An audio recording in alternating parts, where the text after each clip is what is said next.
Patrick Cohen. La pandémie a retardé 2 fois son application, mais la réforme de l'assurance chômage sera bien mise en œuvre. C'est la volonté du gouvernement, rappelée ce matin par la ministre Elisabeth Borne à des partenaires sociaux, tous hostiles à ces changements, Olivier Samin.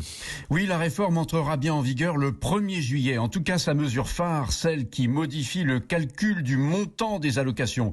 Mesure très critiquée, puisqu'elle aboutit à une baisse de l'indemnisation mensuelle des personnes qui alternent des contrats courts avec des périodes de chômage.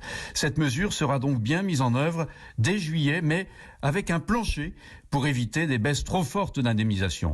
2 autres mesures qui étaient prévues dans la version d'origine de la réforme seront conditionnées à un retour à meilleure fortune. En clair, à une amélioration du marché du travail, soit au plus tôt le 1er octobre prochain. D'abord, l'augmentation du nombre de mois qu'il faut avoir travaillé avant la perte de son emploi pour pouvoir être indemnisé. Et puis, deuxième mesure, la dégressivité des allocations pour les gros salaires. Enfin, s'agissant du bonus-malus frappant les entreprises qui ont fortement recours aux contrats courts, il sera effectif à compter de l'été 2022 dans des secteurs bien définis, et ça, après une année d'observation des pratiques dans les secteurs en question. Olivier Samin.